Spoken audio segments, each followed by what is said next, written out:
But comfort is a cage. We often think courage is reserved for extraordinary people, those who climb mountains, lead revolutions, or stand in front of thousands. But real courage is in the small daily choices, to be seen, to be heard, and to stay true to ourselves. It's in raising your hand when you're afraid of getting the answer wrong. It's in speaking up when your voice shakes. It's in saying, "This is who I am," even when you know some people won't accept it. The truth is, courage and comfort do not coexist. You can have one but not both. Think about the moments in history that changed the world, the movements, the breakthroughs, the shifts in power. None of them happened because people chose comfort. They happened because someone somewhere was willing to risk being hated, misunderstood, or cast out.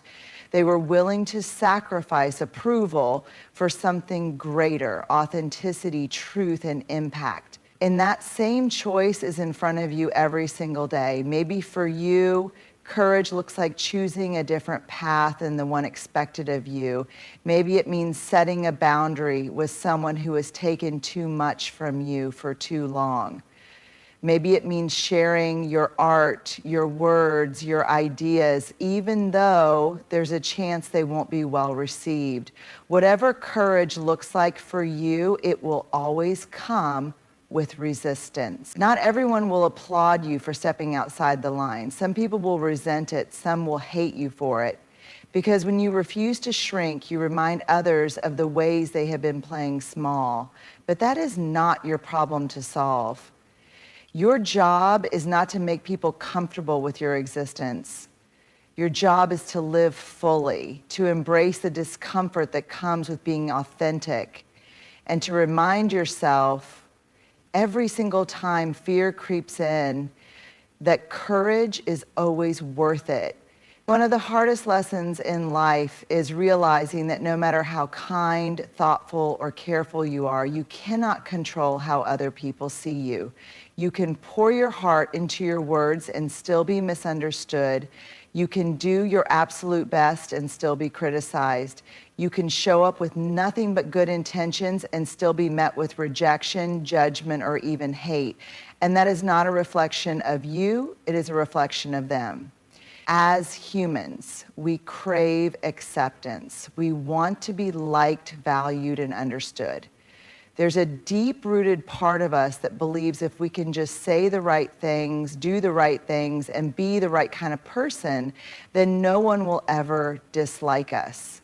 But here's the truth. No matter who you are, someone will always have something to say about you. There are people who will judge you without ever knowing your story.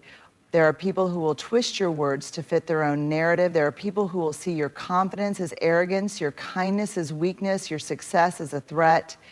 You could spend your whole life trying to please everyone, and there will still be someone who finds a reason to dislike you. So if you're going to be judged anyway, you might as well be judged for being yourself. Imagine living your entire life on edge, constantly adjusting yourself to fit into every room you walk into, filtering your words to avoid offending, holding back your dreams because they might make someone else uncomfortable. It's exhausting. And the saddest part, even if you do everything right, some people still won't approve. So why waste your energy trying to control something that was never in your power to begin with? Here's what you can control: the way you show up, the way you treat people, the way you honor your values, your dreams, your truth. That's your job. Other people's reactions, that's not your job. You will never be able to convince someone to see you the way you want them to if they've already made up their mind. Some people are committed to misunderstanding you. Some people will hear what they want to hear no matter what you say.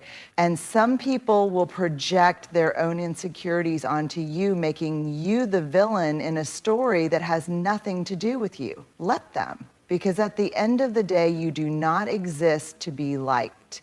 You exist to be real, you exist to be whole, and if that means disappointing some people, so be it.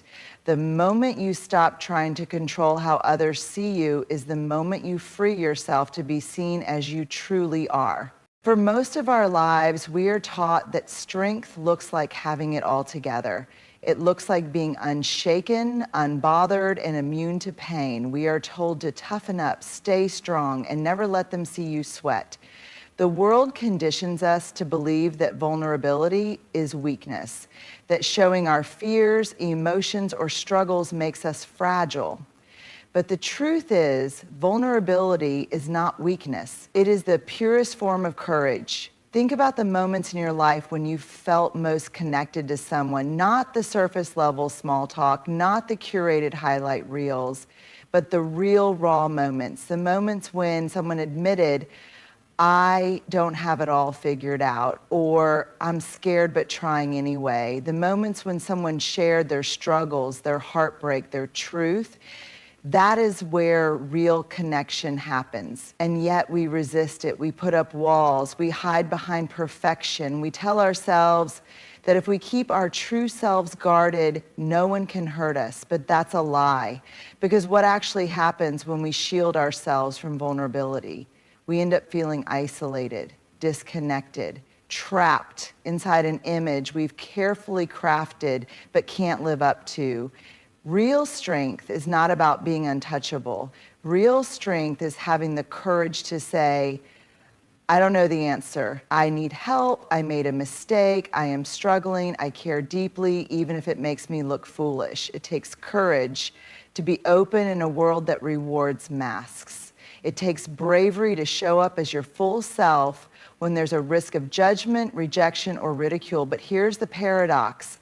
The very thing we fear, being seen in our imperfections, is the very thing that makes us powerful, because vulnerability is what allows you to grow.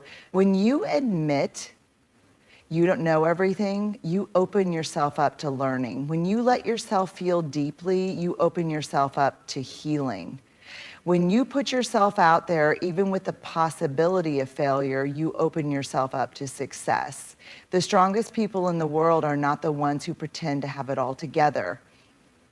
They are the ones who are honest enough to say, I don't have all the answers, but I'm showing up anyway. So let people think what they want. Let them mistake your softness for weakness, your openness for naivety. It's not your job to convince them otherwise. Because the ones who truly understand strength, they know that the bravest thing you can ever do is be exactly who you are. There is a reason why some of the strongest, most unshakable people you know have been through the hardest battles. Strength is not something you are born with, it is something you earn. And resilience, that is forged in the fire of struggle, failure, and pain. We often wish life were easier, that we could pursue our dreams, speak our truths, and take risks without facing criticism, setbacks, or rejection. But that's not how resilience is built. If life never tested you, you would never know what you are capable of. If no one ever doubted you, you would never have the opportunity to prove yourself to yourself. The fire refines you. It burns away your doubts, your insecurities, and the false beliefs you've carried about yourself for too long. It forces you to choose. Will you let this break you, or will you rise? And let's be honest, rising is not easy. There will be moments when you question if it's worth it, when the weight of failure, loss, or rejection feels unbearable, when the voice in your head tells you to quit, to shrink, to give up. But if you can hold on, if you can take just one more step forward, even when everything in you wants to stop, that's resilience. Resilience is not about never falling. It's about getting back up again and again, no matter how many times you hit the ground. Think about the most inspiring people in the world, the authors who were rejected 100 times before publishing a best-selling book, the athletes who lost over and over before finally winning, the entrepreneurs who failed miserably before building empires, the artists, the dreamers, the leaders who faced criticism, ridicule, and doubt but kept going anyway. They didn't keep going because it was easy. They kept going because they understood something most people don't. Pain is not the end, it is the beginning. Every setback, every moment of doubt, every time you hear no is an opportunity. It is shaping you into someone stronger, wiser, and more capable than before. The fire is not there to destroy you. It is there to prepare you. So when life knocks you down, when people hate you for standing in your truth, when the road ahead feels impossible, remember this. The struggle is not a sign to stop. It is proof that you are in the process of becoming. Let the fire do its work. Let it shape you. And when you emerge, battle-worn but unbroken, you'll realize that you didn't just survive, you became someone unstoppable. From the moment we enter this world, we are subtly and sometimes blatantly taught to measure our worth by external standards. We are told that our value depends on how much we achieve, how many people approve of us, how attractive we are, how successful we become, or how well we fit into the expectations of society. But here's the truth. Your worth is not something to be earned, negotiated, or proven. It simply is. You do not become more valuable because someone validates you. You do not become less valuable because someone rejects you. You are not a stock market rising and falling based on public opinion. You are not a product to be rated, reviewed, or returned. Yet too often, we let other people's opinions determine how we see ourselves. Someone criticizes our work and suddenly we question our abilities. Someone walks away from us and suddenly we wonder if we are lovable. Someone doesn't acknowledge our effort and suddenly we feel like we are not enough. But that's a lie we've been conditioned to believe. Imagine for a moment that you are holding a $100 bill. If you crumple it, step on it, drag it through the mud, it's still worth $100. It doesn't lose its value just because it's been through rough times. The same is true for you. No matter what you have been through, no matter who has rejected you, no matter how many mistakes you have made, your worth remains unchanged. The problem is we often put our value in the hands of people who don't even know how to value themselves. We seek approval from those who are too lost in their own insecurities to recognize our light. We let the judgment of others define us when in reality, their opinions are nothing more than reflections of their own internal battles. So here's a radical thought. What if you stopped letting other people decide your worth? What if you stopped waiting for permission to believe in yourself? What if you stopped apologizing for taking up space, for having opinions, for existing exactly as you are? What if, instead of doubting yourself every time someone questions you, you responded with unshakable confidence? I am enough as I am. Period. Because the truth is, the people who truly see you, who genuinely care for you, will never make you feel like you have to prove your worth to them. And the people who do, they were never meant to hold space in your life anyway. Your worth is not up for debate. It is not something that can be increased by praise or diminished by criticism. It is not in the hands of your boss, your partner, your parents, your peers, or even society. It is yours, and the sooner you claim it, the freer you will be. At the end of the day, you are not here to live for the approval of others. You are not here to play small, to silence yourself for the comfort of those who do not understand you, or to dilute your truth just so you can fit into spaces that were never meant for you. You are here to be bold, to take up space, to stand firm in who you are, even when it makes others uncomfortable. There will be people who misunderstand you, let them. There will be people who resent your confidence, your ambition, your authenticity. Let them, because their opinions do not define you. Their rejection does not diminish you. Their hate is not a reflection of your worth.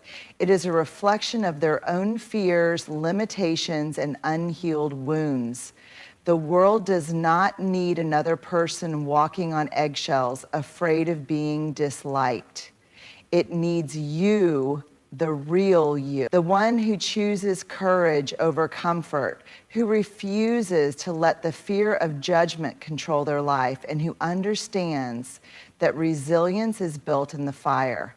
The one who knows that vulnerability is strength and that their worth is not up for debate. So let them talk. Let them doubt you. Let them roll their eyes. And while they do, you'll be too busy living, growing, and becoming everything you were meant to be.